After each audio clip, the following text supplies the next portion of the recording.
that.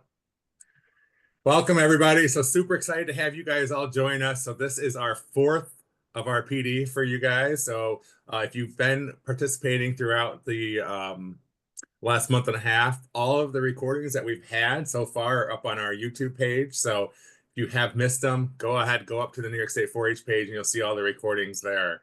At the end of this, I will send out the recording to everyone also.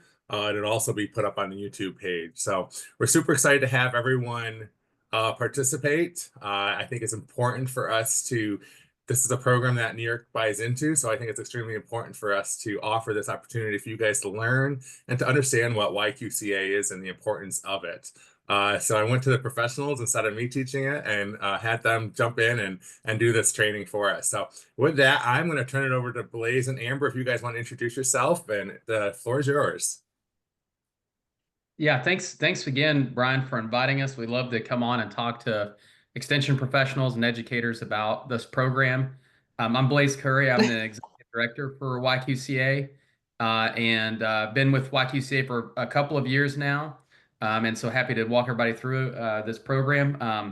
And I'll let Amber introduce herself. Most instructors primarily interface with Amber for the most part. So Amber, I'll go ahead and let you introduce yourself. Hi, I'm Amber Strope. I'm the program manager for YQCA. And yes, usually if you have questions, I'm going to be the one that you reach out to help you walk you through it, or the state contact, or Brian here. I'm the one that usually deals with the state contact questions, which sometimes go to either of you, and then they contact me. So my background is in education. I was a 4-H member myself, and I also was in FFA and worked for the National FFA organization for a number of years. And so, just before we get started, I just want to share that I think, and many of those on the YQCA board that help administer and run this program and came up with this program, I think when we get in front of a group of educators, just like to first off just say we appreciate what you do in 4-H and in educating our youth in how you help equip them for these livestock events, which we believe to be a very valuable experience for young people. And so I think many of us are probably in shared agreement of the value that young people get when they take responsibility for raising animals. And so first off, don't want to do anything else until we take a moment and just say thank you for all that you do. We appreciate it. I'm going to share, I'm going to make sure I get my screen shared here. Bear with me one second. All right, perfect. So I think you all should be able to see that. Brian, can I get a thumbs up? Is it my screen share working? Yep, you're good. We can see it. Perfect. All right, so before we get started, one thing that I'm curious about, and I've got the chat pulled up, and Amber, maybe you can help me with this too, is we've got different things we can cover with you all. One of the things I just wanted to take a moment and say, as we get started here today, what are some of the questions that you're hoping are answered by the end of our time together? So what's on your mind that you're like, hey, I hope they cover this today, or I hope we talk about this? You can come off mute, or you can drop it in the chat. I just want to capture some of what you have that you want to learn today.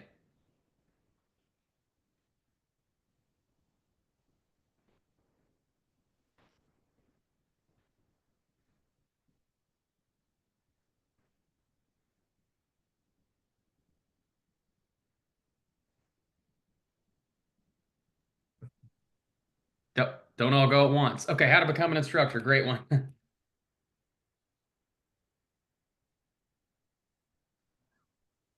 Any other questions people have? I would say also, I think how to get kids involved, how to get kids registered. I think that's changed over the years.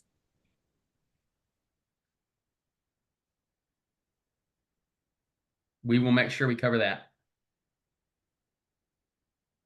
All right. Well, as we go, we will for sure cover those benefits taking the program outside of 4-H. So we have a few things to cover there, and then what else can we do along with the YQCA program?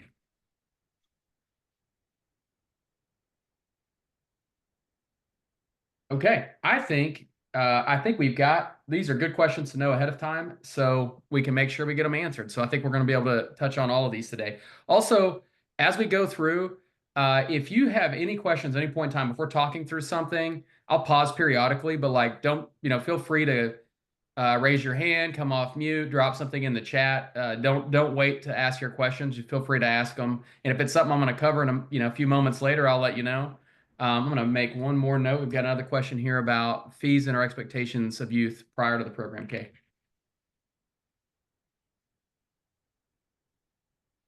Okay.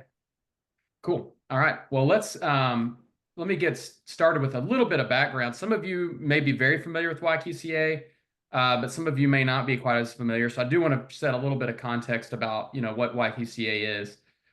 So in case you're new, and I know as Brian, as you said, you've got several new folks here. So in case you're not as familiar with YQCA, YQCA is a multi-species quality assurance program for ages 8 to 21. And it focuses on three pillars: food safety, animal well-being, and character development. A little bit of history. Some of you may be familiar with the youth equivalent for PQA. It's kind of how YQCA got started. And for a number of reasons, there was a group of industry folks led by the National Pork Board, but also engaged with the National Beef Cattle Association and other American Sheep Industry Association, extension professionals. And what they came to the conclusion is that many youth don't show one species of animal. And so when these species groups are running youth quality assurance programs or had interest in them, they were worried that a young person might have to complete one for every animal that they were raising, and they were concerned about that.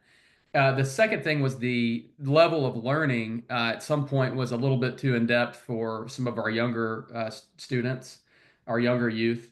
And then also, and we'll talk about this briefly, but there's also a lot of, just to be quite frank, a lot of laws around, and you all are familiar with this, around data privacy around youth. And so when you added all those things together, the industry group said, we really think there should be something that's a standalone program that can do youth quality assurance for all those reasons. That is set up to protect the privacy of youth, which is different than adults, that can also cover multiple species and tailor the educational learning to the appropriate age so that we're not, focusing everything on someone that should be, 18 or older. So that's a little bit of the background on YQCA. YQCA is a nonprofit organization. I share that because a lot of people don't know that. With a volunteer board of directors. Our board is made up of, and we've got a list of them on the website if you're curious, but they're made up of a mixture of extension professionals and some agricultural educators, and then all of the representatives from the industry groups. So we have someone from the National Pork Board, from NCBA, the American sheep industry. We even have someone representing the rabbit breeders. We also have someone representing the dairy industry. So it's a mixture of those. And then we have one representative that represents the livestock show and fair contingent. So we have a member of our board who serves on an organization that represents the fair leaders. So that's kind of our ecosystem that we work in. Is we want to be responsive to the needs of educators, be they extension professionals or agricultural educators, FFA advisors. We want to be responsive to the livestock show and fair industry and their needs. And then also we want to make sure that what we're doing aligns with our industry professionals. So that's kind of why that board exists. They're all volunteers. So none of them are paid to be on the board. They're as a nonprofit, all volunteers. And we'll talk about this, but there is a cost to youth to participate in YQCA. We are very transparent that we use those fees to cover the cost of administering the program, so running the website and maintaining a customer service team and all of the things that are required to kind of run a good program. And then also to do revisions of the curriculum. So every 3 years, YQCA goes through a revision process. So if you have if you were involved with YQCA in a different state, say, I know someone on here was from Indiana. I think there was someone that may have referenced Wisconsin, and you haven't seen it in a couple of years. The curriculum actually was just updated, so we'll talk about that. Just to give you some perspective of scale, this is our most recent annual report. So And the YQCA year runs from October to September. So last year we had a little, we crested 100,000, so we had more than 100,000 youth certified that year. And we've also increased the number of instructors. So right now we have, we're getting close to 1,000 instructors. We may be there as early as this year. We'll see how the year unfolds, but we're getting, close to 900 instructors last year, offering 2,000 individual instructor training events across the nation. We work with a number of organizations, the New York Extension 4-H being one of those 49 that we work with. So those are the organizations we have partnerships with to provide instructor-led training and data sharing agreements and things like that. This is a little bit of just demographic information in case you're curious about this. This is the nationwide information. You'll see a lot of our users are primarily 4-H. There's some that are both, but primarily 4-H. You can kind of see our sweet spot is kind of in that age 8 to age 18 is kind of primarily where all of the youth are participating from. As far as species, we do a lot with swine, as you can imagine, and beef cattle, but quite a bit with dairy cattle, especially in New York's one of the states where we're going to have more of the dairy cattle. Just for fun, I did include some information on New York in case you all were curious. This was from our last year's report on New York. So 385 youth in New York were certified, and we did have about a little over 50 of those were through instructor-led training. The rest were web-based, and you can kind of see some of the breakdown there. And good 45, a good percentage were dairy cattle. I just think that's interesting, just based on each state's kind of different, unique things that they do. I'm going to pause there. I'm going to get more into the YQCA program itself, but I'll just pause and say, is there any questions or anything people are curious about from kind of a 1,000-foot view, how YQCA came to be, why does the program exist, any of that I can answer?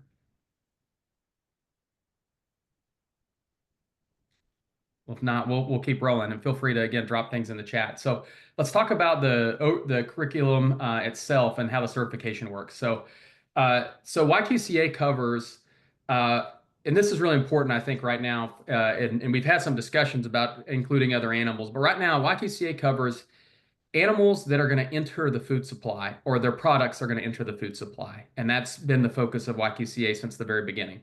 So that's why you see that list of animals there. There's been some discussion about equine. There's been discussion about even including, YQCA for dog shows.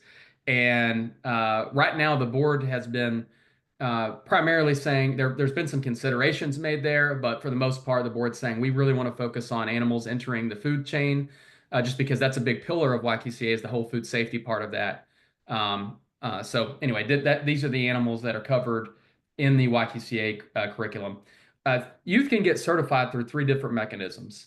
They can do a web-based training, which we'll talk about that. And again, a good majority of youth do that across the nation. A majority of the certifications we have are web-based. Youth can also get certified through an instructor-led training. And then our one that we do offer, it's not as commonly used, but we do also have a test out option. All of those are ways that youth can be certified in YQCA. So a little bit about the curriculum in case you're interested. And no, Brian, the test out is not new. It's just not commonly used because it's very difficult. I'll talk a little bit about that in a moment, but it may be that youth are trying it, but the way the test out works is if they try it and they fail, then they have to go get certified. They have to go through a normal channel to get certified. And the test out is pretty difficult to do. In fact, I'll go back and look and see last year. I think, did we have that listed on here? Yeah, we had nationwide, we had 28 that tested out. So that tells you kind of how unpopular that mechanism is. Okay, so curriculum. I'm actually going to drop this link in the chat. I'm going to drop 2 different ones. Just give me 1 second. I'm going to drop these 2 things in the chat, and just if you're at your computer or if you save this chat, Brian, and want to share it out or copy these in an email that you send out later. These are both available on the website, both of these links. But this exact chart that you see here, you can find it on the website. One thing that I wanted to share here that may be of interest to all of you is each one of these is different every year. So the goal for YQCA, so on the web-based training, for example, the goal for YQCA is that youth are getting certified every year. That's how the program was built. It's a 1-year certification.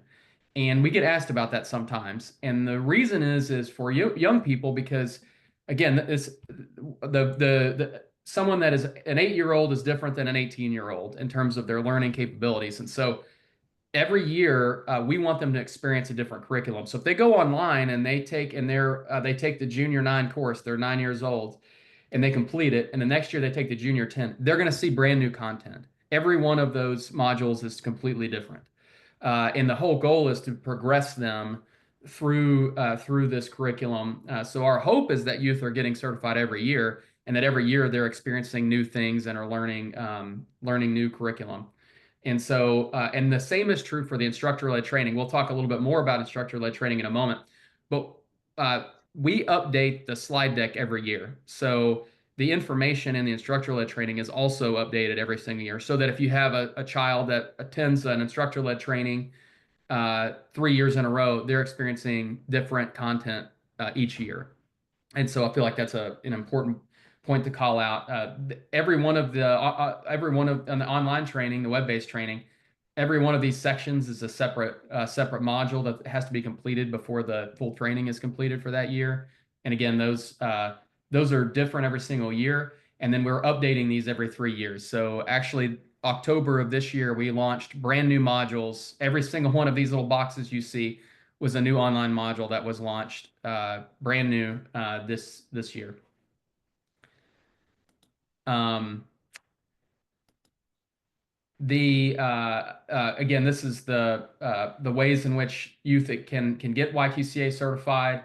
One of the benefits of the web-based training is that it's available 24/7. So youth and their parents can get signed in online. They can go and take a course, and it's available at any point in time. And a lot of people like that because their kids are busy, they're involved in a lot of things, and they're happy with online learning, and so that's the way they want to go. We'll talk about the popularity of the instructor-led training in a moment. I did want to share that when we do these curriculum reviews, we utilize members of the board because, again, we have industry representatives on the board, but also they will help us identify subject matter experts. And so when we do these reviews, they are done through a mixture of a team of education professionals, but also industry professionals. So they're coming together to determine what's the appropriate learning for the age level, but also how does it hold up to industry standards?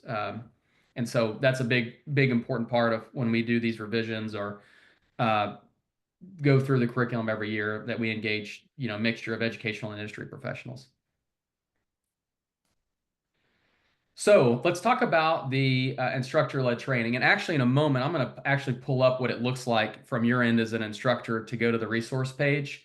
But just at a high level, this is what instructors receive. So if you become an instructor, you're going to receive a facilitator guide. So it gives you an overview, and you'll see a screenshot of it there on the right. It gives you the script that you're going to say for the slides that you're going to show. And it gives you some advice on some things that you may want to consider in terms of the varying age of your participants. So some of you may do an instructor-led training where you got a wide range of ages.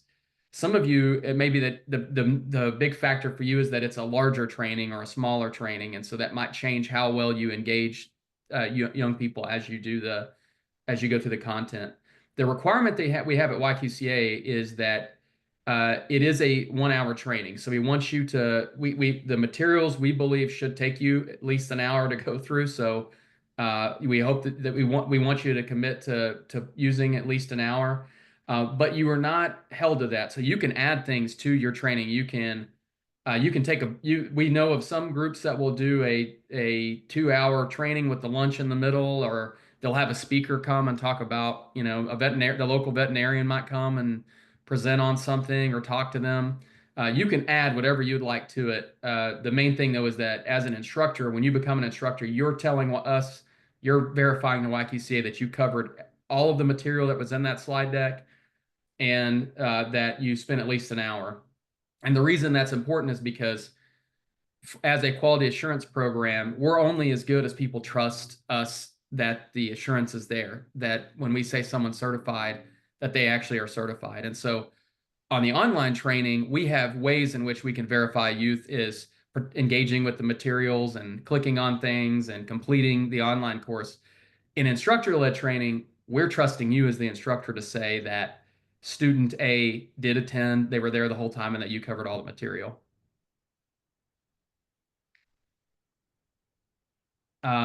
I will show you this in a second. One of the questions that we had today was like, well, what else can I do to, in addition to YQCA, or in it, what other things can I do that YQCA can help with? One of the things that we provide as a supplement is we worked with different universities and kind of did a crowdsource activity, and we found over 60 supplemental activities, and we have crosswalked those to the particular slide decks that we have built. So if you're using slide deck B, and we go through this when you become an instructor, you learn what slide deck you're using for that year. We've crosswalked some different activities that connect to the content there. So if you are in a situation as an instructor where you're saying, hey, I'm going to make this a 2-hour long event, or I'm going to include some activities throughout, we do have an activity guide that has some different ways in which you could make this more engaging than just going through the materials themselves. Although all that's required is that you go through the materials. But we know as educators, a lot of times you want to make it more engaging than just the bare minimum that we provide. Quick note on the web-based training. This has all been designed so that learners can navigate, go back, be able to go back and review things. We've built this for accessibility, so there's ways for young people to read the text on screen or do audio interactions. Again, we've done our best to review this to be age appropriate, and we do get some questions every now and then. I know there's some debate about some of that, but we engage primarily extension professionals who help us review this and determine if it's age appropriate. I will actually, on the test out, there's some information, Brian, on the YQCA website. There's actually a help document on there that will walk you through how the test out option works. The one thing to keep in mind is that if they do try the test out and they fail, they can't attempt it again, that same age period. So I think that's why we have a lot that go through, they try it out and then they fail, and then they just have to go through a typical YQCA certification. And the test out is good for 3 years. It's only good for 3 years. And if they do try it and they fail, they don't have to pay for it. The only time that you have to pay for it is if you actually pass it. And it's a $36 fee if you pass it. And then you don't have to take it till the next age bracket. Yeah. And the reason it's 36 is because it covers 3 years.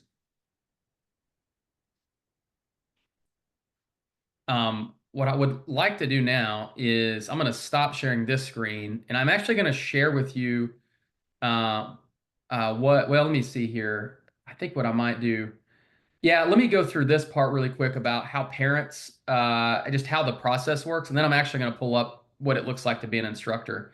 So here for web-based access, and if you've got parents in your county that are interested in this, here's how the web-based access works. If the child is 13 or older, they're welcome to create their own account. That's according to the Child Online Privacy Act. So if a child's 13 or older, they're welcome to create their own account. But especially in through 4-H, many cases, it's a parent that's going to create the parent account, and then they can add their children. They're required to do that if their child's under 13. But even if their child is older than 13, a lot of parents will create an account and then add their children. And so parents create an account. We have some help videos on the website. So if you have parents that are like, I don't know how this works, we literally have a video that just walks them through how to create an account, how to add their children. But once they get their account created and their child added, or if the child's over 13 and they create their own account, then YQCA recommends the course that they should take based on their age. They're not required to take that course. They can choose any course that they want, and there's some different reasons for why that might be. We kind of recommend for students that have some learning needs that maybe need to take a course that's at a different age than what their biological age is. That's an option. Also, just the way timing works. Sometimes people get certified, they decide to certify in January of one year, and then it's December of the next year and they want to certify again. Well, we won't let them recertify for the same exact age again, because we're trying to progress them across this curriculum. So there's some different reasons why we allow them the flexibility to choose one, but they do get recommended the course for their age. The parent and or child, they pay $12 to do the online certification that gets paid directly to YQCA, and their certification is valid for a year, so 365 days is how it's good.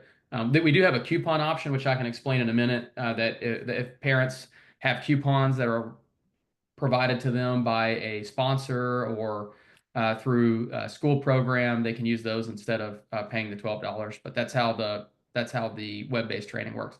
Once they complete the training, they get a certificate. They can download it. It's a PDF. If they lose it, they can log back in and pull their certificate down again. And that certificate has a number, and that's often what they're using to verify with fairs or shows that they're YQCA certified, is either a copy of their certificate or their certificate number. And then, of course, we also at our end we can also pull reports that help verify if a child was certified or not. Instructor-led training's a bit different. So if from a kind of a larger view, the way we work with instructors is first, we rely on some sort of a sanctioning organization, someone at a state level that can verify who instructors are. And so, for example, we have an agreement with New York Extension, and that agreement basically is us agreeing with the New York Extension that when they tell us someone is an extension professional, that they have the ability to know, they can verify that that person is. So the process for us is we sign an agreement with some sort of a state level organization, and that organization provides us a list of instructors that meet our requirements. To be a YQCA instructor, you either have to be an extension professional, an ag teacher, or a veterinarian. And so states provide us the list of instructors that are connected to their organization. It's good for 1 year. These agreements are good for 1 year. So Amber starts reaching out to these states. Amber, you start reaching out usually around July, August, and start trying to remind them that, hey, the end of the year is coming, because our year ends on September 30th. Once we get an agreement with the state, they send us a list of instructors, and we upload those instructors to our system. And then those instructors get an email that invites them to become a YQCA instructor. And that can be changed, by the way. So, Brian, anytime that you have new people join, you can work with Amber to get those people added. You can also remove people that maybe leave the state or leave the organization. There's ways to do both. Blaze, I'm just gonna to add an instructor in New York, guys. If you're interested, you just go to Adam Davis. He's the one that does that. So Adam can make you and take you out. So him and I look at the list every year. But to become a new instructor, you just email Adam and he'll put you in the system. Yes. So once you get added, yeah, go ahead, Amber. Something, we have like 66 people that are on the instructor list right now. So if you want to check to see if you are already added, if you have a YQCA account and you go to the home page, you scroll all the way down to the bottom of that page, and if you are already added in the system, you will see the instructor training at the bottom of that home page. If you already have an account and you want to just check to see if you have access. That's all. Great point. No, perfect. Thank you for saying that. Yeah. And if you're not sure, again, you can check with Adam to make sure they get you added. But yeah, good point. Once you get added as an instructor, and you do like Amber said, you log in, that you've been added. We do require that you take an online training, and that training kind of goes over the curriculum, it goes over the rules, and once you complete that training, then you are provided access to the instructor materials, which I'll show you in a moment. We also this year added an instructor boot camp. It's optional. I'll show you where it's located. It's a little training program that just has some advice on how to make your YQCA instruction a little more engaging. Not required, but it's an option that we added this year. Once that training will show you how to create a course. So provide you the materials, but also show you how to create a course. As an instructor, you go in and create the course that you're going to offer. So you've got the date, time, location where you're going to do this. You create that course. And then young people, parents, they again, they create an YQCA account, add their children. They can go choose that particular course, and the cost is $3 for instructor-led training. So they'll pay YQCA $3 to get signed up for the course, and they get added to your course. You've got the ability to set a limit on how many people can be added. You have a lot of controls as an instructor to see who's been added, and then they attend your course, and once they attend, you check off that they attended it and you completed the training, and that it's at that point that they are then able to get their YQCA certification. So, Amber, did I miss anything there? I don't think so. I think what I'll do is just a really quick note before I show you what you see as an instructor. There's a lot of questions that may come up from parents that are just trying to figure out, how do I create an account, or how do I, basic stuff. So one is on the YQCA website, we have quite a few help videos. We have a help video for if they want to do a web-based training. We have a help video for if they want to sign up for your instructor-led training. And then we also have a help desk. So as an instructor, if you've got parents asking questions, one of the best practices is in advance when you send out information that, hey, I'm going to offer an instructor-led training on this date and this location, is to include links to some of those help documents and videos to say, hey, the things, check these out. You'll need to do these things before you get started, so that your parents are going in, getting their accounts created. And if they're having problems with that, we want you to send them to us. Send them to the help desk. We will help them get those things set up that are things on our end. Amber, I'd say when parents watch that video, we really don't have much of a problem. I mean, they usually watching that get them through. Yes, it's a step-by-step video. It's very helpful. It's really short. It's like under 2 minutes, and yeah, it's highly recommended for sure. And the question just came through, Blaze, on the chat. Does the money go directly to YQCA when a learner signs up, or do the instructors have to collect it? You will own the student will only do this online. So when they create an account, they will purchase your instructor-led course online. You don't deal with any money.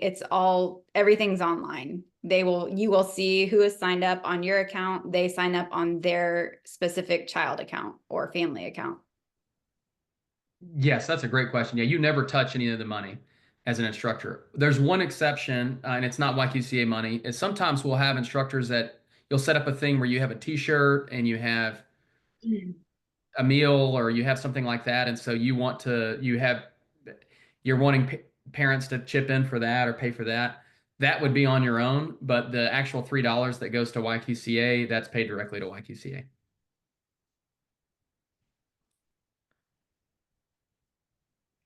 Also, if you cancel the course, or they cancel the course, they can't attend and they cancel, they do get a refund. So yeah, I do want to say on here, we have had some instructors that will cancel the course for like weather or something and forget to cancel it online. We really want you guys to, there's a really easy way to cancel it on your account. It's just like a red X that asks you, are you sure you want to cancel? You say yes.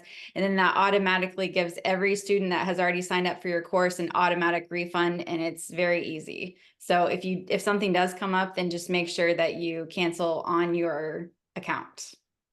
Yeah. Yeah, we have some instructors that cancel it on the calendar, or they cancel it by email, sending a notice to everyone, but they don't cancel it inside the YQCA account. And so, it's not canceled on YQCA's end until you go into the YQCA account as an instructor and cancel your course. Great point. So we talked about the help videos. I think what I'll do now is, okay, one thing on buying coupons. So we did mention this earlier, and we do have a coupon option. And so parents, instructors, others can purchase coupons. And then when a parent goes to pay, they can use that coupon code. The reason I bring this up is we have cases where maybe there is a local co-op or a booster club, and they say, actually, we care about YQCA, and so we're going to cover the cost of the youth in the county getting YQCA certified. Those individuals can go on to the YQCA website. They can purchase coupons. They will get an email with all of the coupons. It looks like what you see here. They can take and cut. Let's say it's for instructor-led training. They're like, we're going to cover the cost of any youth that are going to be going through instructor-led training. They say there's 20 youth in your county that are going to go through this. They could buy $23 coupons, and then before the training event happens, you as an instructor could distribute those coupons to the youth in a couple of different ways. You can if you do it at a 4-H club meeting, you could pass them out to them, the actual paper coupons, and say, hey, before the training next week, go in, purchase the training, use this coupon to get signed, use this coupon instead of paying. But wanted to point that out is that we do have that as an option. This is probably more relevant to school districts. We've had a few cases where we've actually had some school districts that want to cover the cost of YQCA certification because they are using Perkins funding through the school district. And so anyway, just wanted to point out that's an option. So if you have booster club people or sponsors that are like, we would like to cover the cost of YQCA, there is an avenue for them to do that. And we can for sure answer more questions about how that process works if you're interested. Go ahead, Amber. I do want to point out that there's really no reason or very few reasons why parents would have to purchase coupons. There's some confusion sometimes when people are new to the program, where they think the parent has to purchase a coupon to take the course. That's not the case.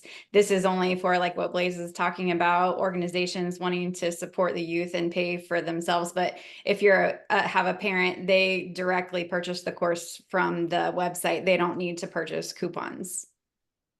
Great point. Let me just show you. So give me a moment here to pull up a couple of things.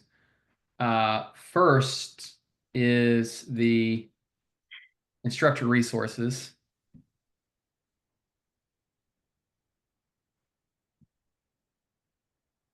We're waiting here. There we go. I think you should be able to see that now.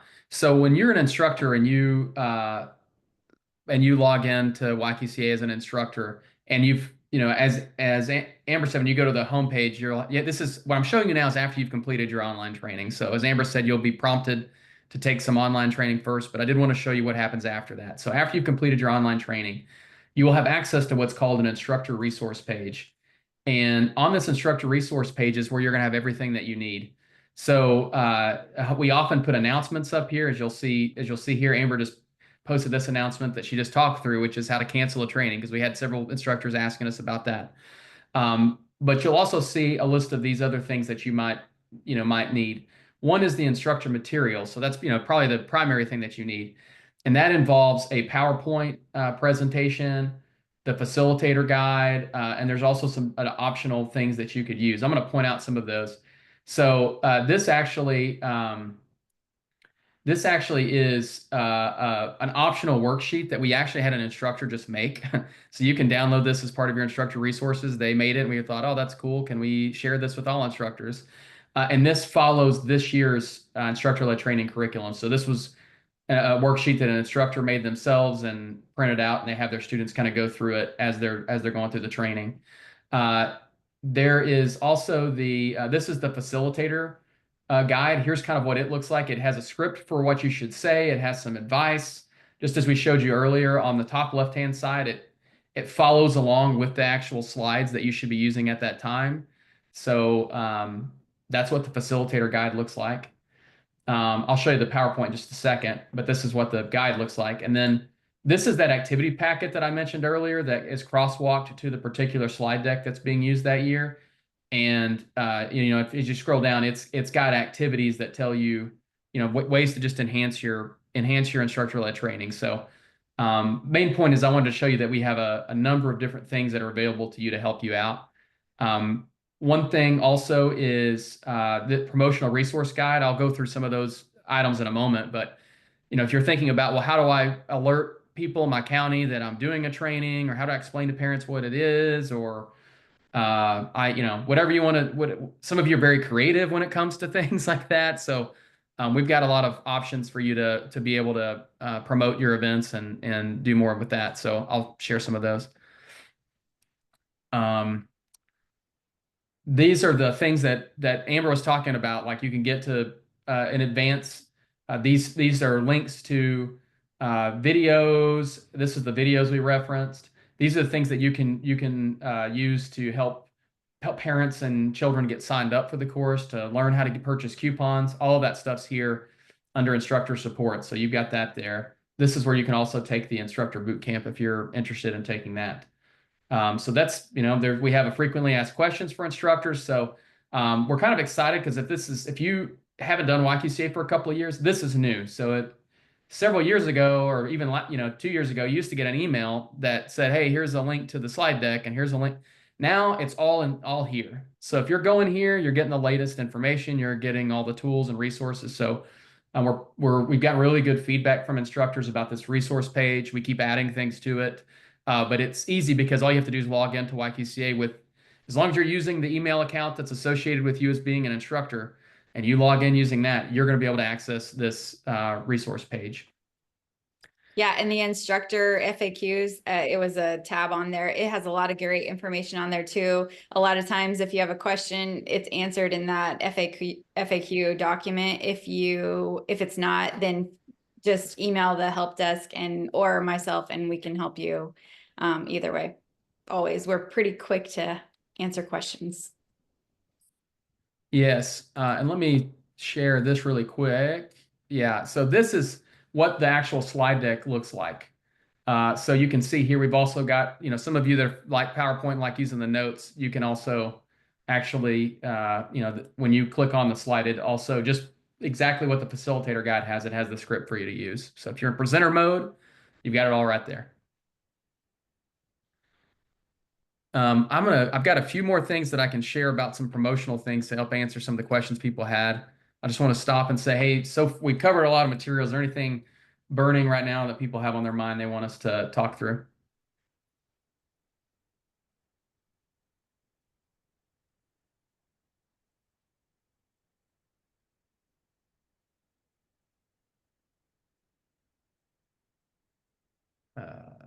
Go. Okay, well then we'll go through a couple of other things that might be of interest to you and answer some of the questions that you had earlier on. I won't go much into detail on YQCA reporting because it's not really a thing that our instructors use. This is more for what fairs and shows want to use when they're wanting to verify that someone has received YQCA certification. But I do want to point out two things.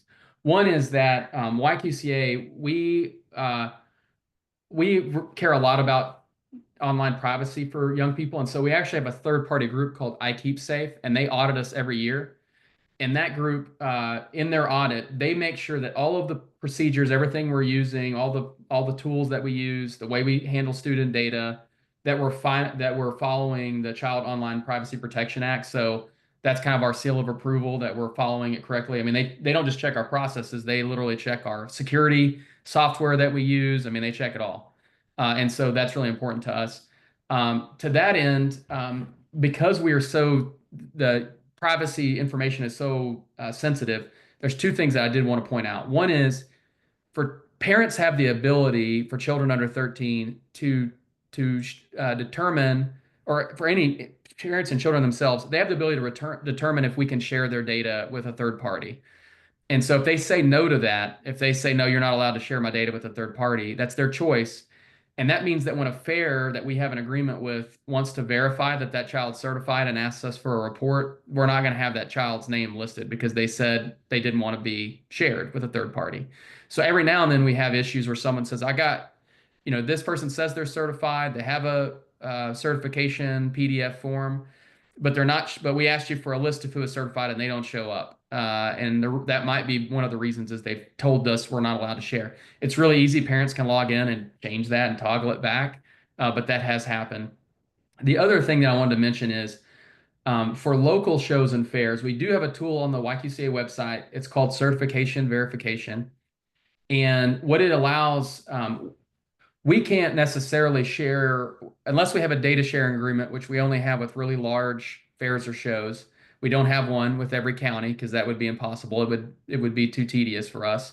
But what we do allow local shows and fairs to do is if they have a list of youth that are certified and they're wanting to verify, they can go to this page, they download a template, they copy and paste in the names of the youth and their information. They re-upload it and click validate, and our system will spit back a valid or invalid, just to tell them, yeah, we have this certification on record or not. I can go more in depth on this. I won't unless there's a lot of interest in it. But it is a tool that we use for local fairs and shows. So if you have a fair show that's like, we want something in addition to them providing their certificate and their certificate number, we want some other extra layer of verification that they were certified, that's the tool that we use. I won't go into that. Let's see. A couple of things that might be that you all might be interested in. A couple of enhancements. So I mentioned we did a full curriculum revision. So this October, we launched a completely revised online. All the web-based materials have been updated. We did update the slide deck also for the instructor-led training. We're this year doing a larger update to all the instructor-led training.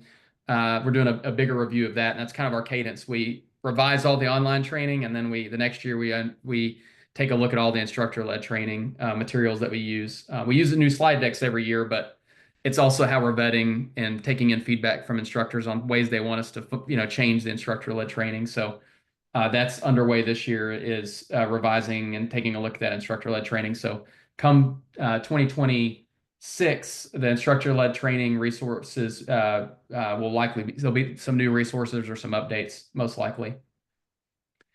We also made some enhancements for folks that are in the state contact position. So we made some enhancements there. The other thing I wanted to mention, you're talking about like why beyond 4-H, what's some other things that might be of value for what YQCA participation. One is we did this year launch a scholarship program. So here around the 1st of May, we'll announce the winners, but we're giving away $30,000 in scholarships this year. That was a big effort by the YQCA board to give back. We are also partnering with organizations. So right now, if you have a YQCA account, you can take the Masters of Beef Advocacy program through NCBA, the National Cattlemen's Beef Association. That is available to anyone that has a YQCA account can take that course at no cost. We're going to be continuing to partner with organizations like that. So that adds value, I think, to having a YQCA account and being engaged with YQCA. The more of those kinds of things that we add. And then we've also launched some promotional materials for fairs that are not so much to promote YQCA, but to promote the value of quality assurance and why it's important. I wanted to highlight a few of those promotional materials. This, for some of you, you may be interested in this. We have a couple of things that will probably help you as an instructor promote YQCA, or you can partner with your fair to promote it. First is on our website, we have a document that links you to a bunch of promotional materials. So templates for banners, postcards, stall cards, badges, all the different YQCA logos that you can use. It has a link to a promotional video that can be found on the website, and I'm actually going to link that. I'll drop it in this chat right here so you can find it directly.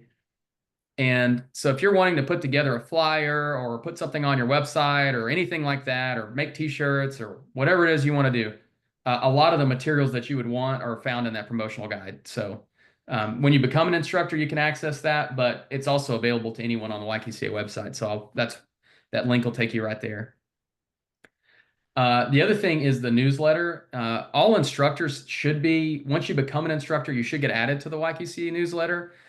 So if you're an instructor and you're not receiving the YQCA newsletter, you may just want to search and make sure it's not going to your spam. And if you want to just make sure that you get it, let me copy this right here. This is a link to where you can sign up for the newsletter, and you can look at past newsletter editions. But we share resources, we share tips, sometimes reminders. So highly recommend checking that out. And then lastly is this promotional video that just explains the value of quality assurance in general. Why, this was really designed for fairs or shows that are requiring YQCA, and it's something they could use to show parents or fair participants or the general public that, hey, our show requires YQCA and here's why. And actually, I'll also drop a link to that. It's on YouTube, and I'll drop a link to that in the chat. So you're welcome to use that. Last thing here, then I know we'll have a few minutes for questions, is as an instructor, we want your feedback. So you can go to the help desk, the YQCA help desk, and I'll drop a link here in a minute to it. You can go to the YQCA help desk and enter in feedback you have. It can be feedback on the program, feedback on the curriculum. You can also email help@yqcaprogram.org if you have input or feedback. We've used this feedback to really enhance the program. So if you've got ideas, it could be we've had things come up that are just really specific curriculum things that people are like, we do this differently in our state. And it's forced us to bring that forward to our industry professionals and say, hey, what's going on here? So don't hesitate to provide us feedback. This help desk is also going to be a good tool for you. Anytime you have parents or people having issues with logging in, or they have questions about YQCA, they're having some sort of technical issue. We would highly encourage you to not take that on yourself to try to fix as an instructor. Direct them to us. This is a link to the help desk. They can go there.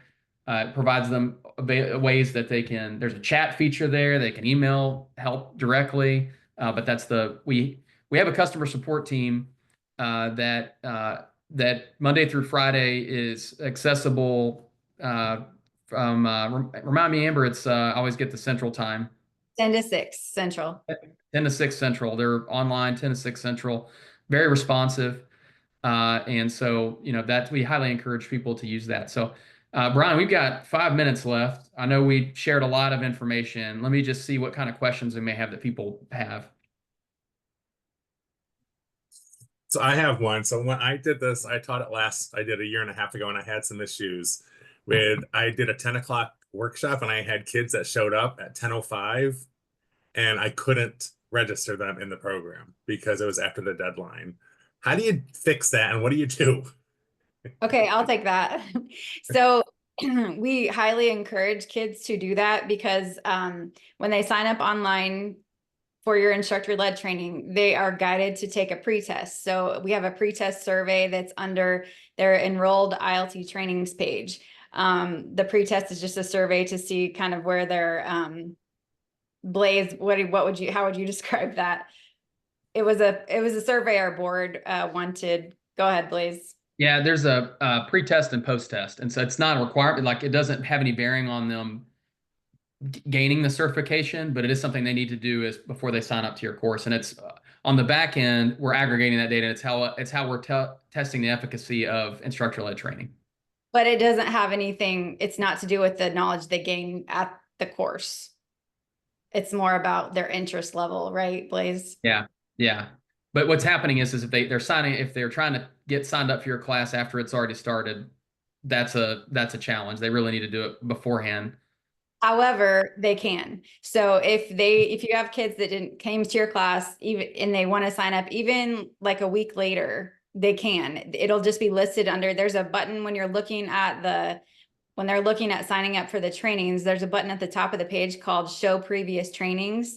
They click that button, that will show the last year's worth of trainings in your state. So they go in, they find the training. The only issue they would have is if you had a class that you limited to like 20 kids and you had 20 kids. So if your class is full, just email the help desk and we'll help you figure out a way to go around that and get the kid registered. But we have lots of kids that don't sign up and go to the class, and it's perfectly acceptable for them to sign up after. You just have to make sure and let them know that they need to tell you when they sign up so you can go back in and assign them a certificate on your end. So that's not a problem at all. Okay, that was way easier than I was going through. That is also on the FAQs online too. Yeah, it tells you exactly how to do it. Other questions from the crew? Hey Blaze, I was wondering if you would want to screen share just the homepage and show them where the instructor training is, and then what it would say on the top where it says instructor training complete, so they can get a visual of what that looks like. Yes. Give me a second to see if I can. Go ahead, and if you have, it might take me a second to find that. So if you have, anybody else has any other questions while I look for that.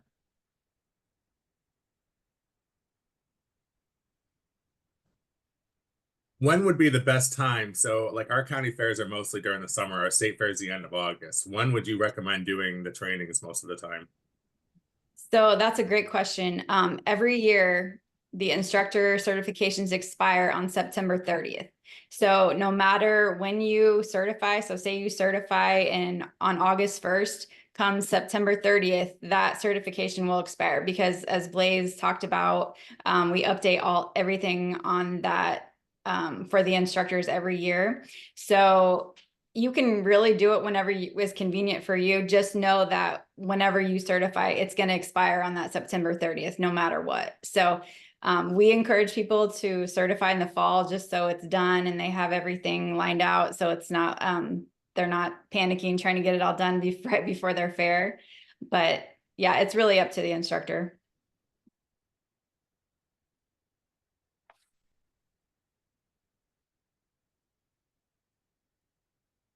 I'll share this really quick and see if this, Faith just asked a question in the chat. A fee for the instructor. No, there's no fee for the instructor. There's no fee for the organization.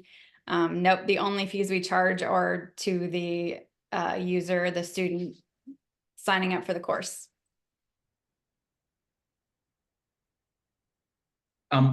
what you're going to see here is a lot more than what you'll see as an instructor, just because I'm in a view right now that shows every course.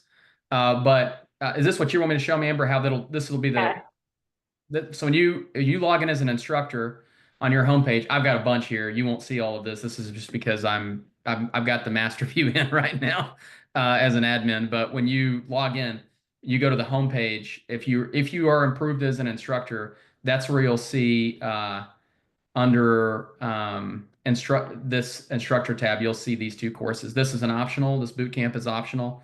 The instructor course is what's required, and it's actually these three things here. Amber, this is the same view they would have, right? Yes. Yeah. How long does it take to become an instructor? To like complete the courses? Yeah.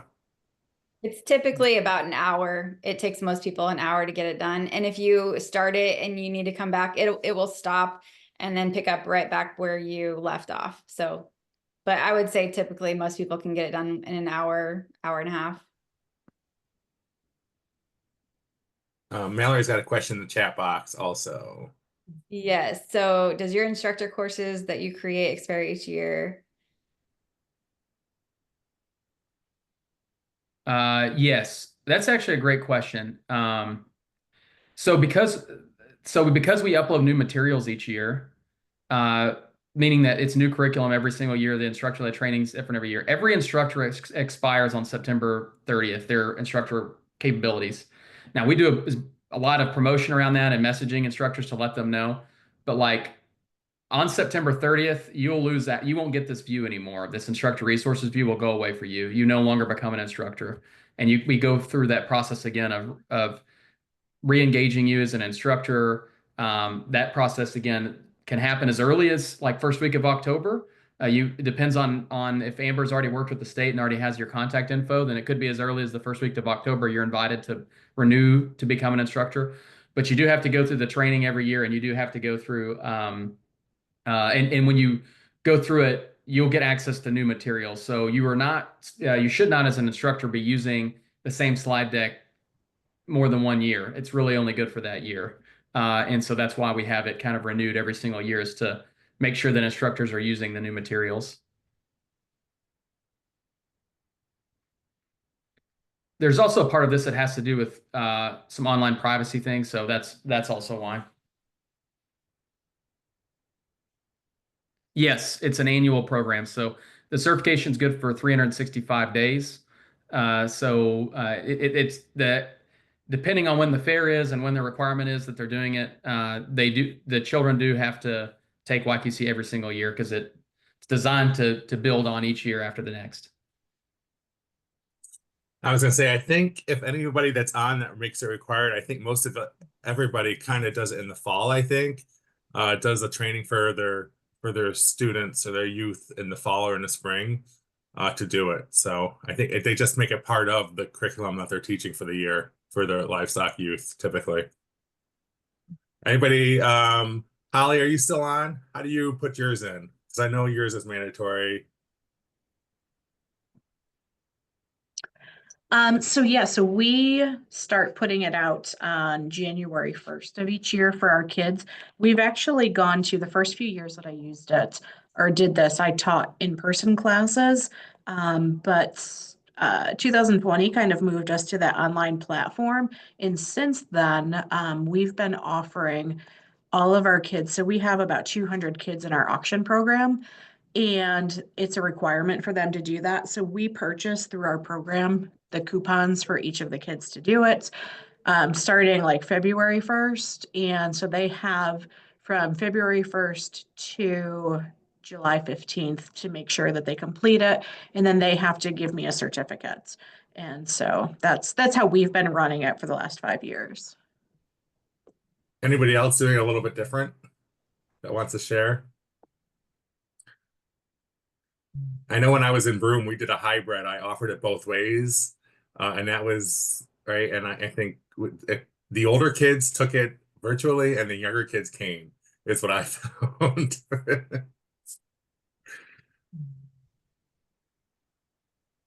If the youth are signing up for the web-based training, and they pick whatever the age group that they're doing, do they then also select like a species that's focused on, or does it just kind of hit a broad concepts? Yeah, that's a great question. The way the curriculum is right now is all the curriculum is multi-species, so they're just choosing their age, not their species. Faith has a question in the chat box about are the slide decks the same no matter the age group you're presenting to? That is correct. So if you're doing instructor-led training, there's basically we generate one slide deck and one facilitator guide every year. So it's a new one every single year, but there's not one specific to certain age groups. And there was a year where I think it was several years ago, and maybe you, Amber, you can help me remember this. I think we used to create two different ones depending on, but what we found was most instructors were just choosing the one that they felt like most fit the variety of what they were going to have. And so that's all we do now is just one slide deck. Yeah. In the facilitator guide, there's some recommendations on some things based on age. But honestly, the way we view it is on the online modules are the tool that are educating young people. In the instructor-led training, you, the instructor, are the instrument. So we're hoping that you're kind of gauging who's in the room, who needs to hear what. Do you need to have them break up and have discussions at different levels, that kind of thing? Yeah, we leave it up to the instructor to determine the knowledge based on the age group of the kids. But the simple answer is it's one slide deck for the whole year.